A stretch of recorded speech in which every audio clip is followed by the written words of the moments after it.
எனக்கு உதவ வந்த மனுஷனை நான் எவ்வளவு பக்குவமாக தன்மையாக நான் வேலை வாங்கியிருக்கணும், அவரை கொஞ்சி கொஞ்சி ஒவ்வொரு நாள் ஷூட்டை நான் நடத்தியிருக்கணும். ஆனால் நான் அப்படி நடத்துகிறேன்னா அப்படின்னா கண்டிப்பாக கிடையவே கிடையாது. கடைசி 20 நாள் ஷூட்டிங்லாம் ஏண்டா இந்த படத்தில் நம்ம கமிட் ஆனோம் அப்படின்னு அவர் நொந்து நூலாக போனார். இனிமேல் வாழ்க்கையில் எவனுக்கும் உதவியே பண்ணக்கூடாது அப்படின்னு முடிவெடுத்திருப்பார். அந்த அளவுக்கு அவர் நான் எப்படியெல்லாம் அவரை ஒரு தோரணையாக அழகாக லட்சணமாக பார்த்தனோ அதெல்லாம் நானே காலி பண்ணுற மாதிரி அவரை நான் துவம்சம் பண்ணேன். அதான் உண்மை. குறிப்பாக ஊருக்காரங்கள்ட்டெல்லாம் மாட்டிகிட்டு ஒரு சின்ன பின்ன படுறப்ப கூட எல்லா நடிகர்களுமே நம்ம ஒரு கஷ்டமான சீனை சொல்கிறப்ப அதை பண்ணிவிடுவாங்க. ஆனால் அதை பண்ணதுக்கப்புறம் அந்த இயக்குனர் போய் சார் இப்போ சூப்பராக பண்ணிங்க சார், நல்லா இருந்துச்சு சார், சார் தான் பின்னால் முதுகில் பார்த்துக்குங்க அப்படின்னு ஒரு தன்மையை பேசணும்னு நினைப்பாங்க. ஆனால் நான் அந்த மாதிரி எதுவுமே பண்ணல. கடைசி 20 நாள் ஷூட்டில் நான் சசிகுமார் சார்கிட்ட பேசவே இல்லை. ஒரு 150 பேர் உள்ள கிராமத்து மக்கள்கிட்ட மாட்டிக்கிட்டு அவர் என்னெல்லாம் பண்ண நினைக்கணும் அது எல்லாத்தையும் பண்ணுறேன். அடித்து துவம்சம் பண்ணுறாங்க. சரி சார் அங்கே வச்சு அடுத்த ஷாட்டுக்கு வாப்பா அப்படிமா ஒரு இடத்துலலாம் பாலசக்தியில் சார் உங்களுக்கு கையெடுத்து கும்புறேன் சார் என்னை விட்டுருங்க அப்படின்னாரு. என்னால் சசிகுமார் சார் அப்படிலாம் பண்ண முடியாது அப்படின்னா, சார் நீங்கள் கரிசனப்பட்டால் கேரவனில் போயிட்டு சசிகுமார் சார்ட்டு தனியாக கரிசனப்பட்டுக்கோங்க, இறக்கப்பட்டுக்கோங்க, ஸ்பாட்டில் நான் என்ன சொல்கிறேனோ அதை செஞ்சுருங்க சார் அப்படின்னு அவ்வளோ மிருகத்தனமாக நான் மாற வேண்டிய சூழல் இருந்துச்சு. நிச்சயமாக நான் ஒரு மிருகத்தனமான காட்சிகளை பார்க்குற ஆள் கூட கிடையாது. ஆனால் அப்படி இருக்கிறப்ப ஏன் இதை எடுத்தேன் அப்படின்னா, இதை உண்மைக்கு துளியும் குறைவில்லாத படமாக எடுத்துடணும். நான் பார்த்ததை என் கண்ணு முன்னால் நடந்ததை நான் துளியும் குறையாத அளவுக்கு, ஏன்னா எனக்கு காட்சிப்படுத்துகிற வாய்ப்பு ஒரு தடவை தான் கிடைக்கும். அப்போ அந்த உண்மையை வலிமையாக உறக்க சொல்லிடணும்னு நினச்சேன். அதுங்க அவர் சொன்னார் நான் ரொம்ப கஷ்டப்பட்டேன் அப்படின்ற ஒரு விஷயம். ரொம்ப கஷ்டப்பட்டேன்னாரு. இஷ்டப்பட்டு தான் கஷ்டப்பட்டேன். நட்புக்காக நாங்கள் உயிரே தருவோம். அடி வாங்க மாட்டோமா என்ன?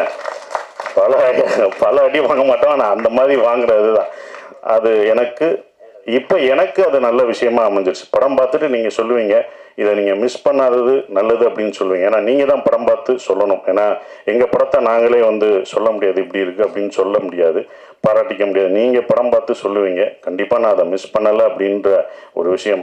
கணியனை சொன்ன மாதிரி அந்த படமே யார் யார் இதுக்கு வேணும் அப்படின்றத எடுத்துக்கிறோம். அப்படி தான் இதை எடுத்துக்கிட்டதா நான் இப்போ நினைக்கிறேன். இவங்கெல்லாம் படம் பார்த்துட்டு சொல்லும் போதும் அதை இருக்கிறேன். சசி ஏன்னா அவன் கூடவே இருந்திருக்கேன், அவனை அப்படி பார்த்துருக்கேன், அவனை பொத்தி பார்த்துக்கிறேன் நான். ஆனால் திரையில் அதாவது ஒரு ஃபைட்டர்ஸ் அடித்தா கூட அடிக்கிற மாதிரி நடிப்பாங்க. ஆனால் நிஜமான ஆட்களுக்கு நடுவில் விட்டுட்டோம்னு வச்சுக்கோங்களேன், அவங்க நடிக்கிறன்ற பேரில் அடித்தே கொண்டுருவாங்க. அதுதான் நடந்திருக்கு. அது ஒரு காட்சி, என்னால் அது இப்போ கூட அதை நினச்சா கூட ஒரு மாதிரி படபடப்பாக வரும். அந்த மாதிரி ஒரு காட்சி. அது உண்மையிலே சசி நந்தனுக்கு முன் நந்தனுக்கு பின் அப்படின்ற மாதிரி ஒரு தளம் சசி கிடைக்கும். தம்பி நீ பட்ட கஷ்டத்துக்கு எல்லாமே இந்த பிரபஞ்சம் ஒரு நல்ல பலனை கொடுக்கும்.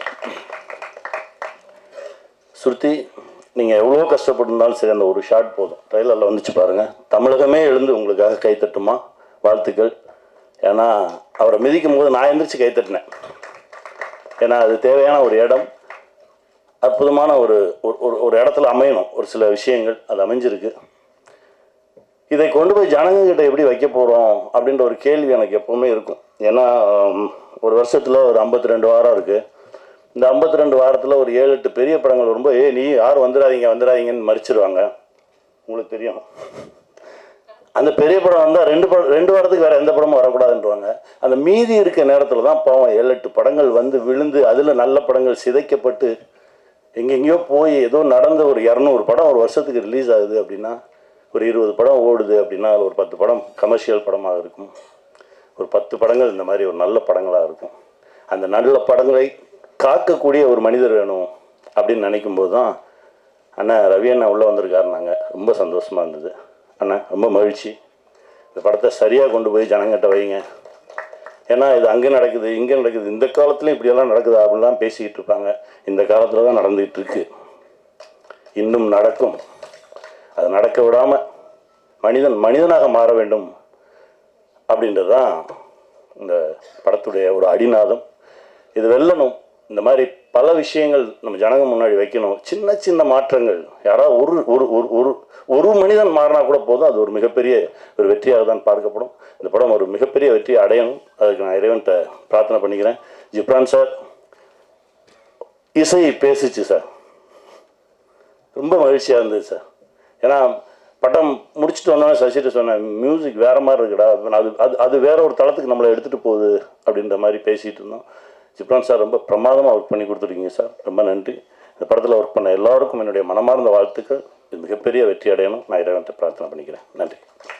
இந்த படத்தில் நீங்கள் பார்த்துருப்பீங்க, ட்ரைலரே பார்த்துருப்பீங்க, எவ்வளோ இதுவரையும் தோன்றிராத ஒரு மாறுபட்ட வேடத்தில் தோன்றியிருக்காரு. எனக்கு அதான் ரொம்ப நான் ஃபஸ்ட்டு அவர் ஷூட்டிங் இருக்கும்போது 2-3 நாள் அப்படியே அப்சர்வ் பண்ணிக்கிட்டே இருந்தார். அப்புறம் அவர் பிக்சர் உள்ளுக்குள்ளே வராரு அவர்.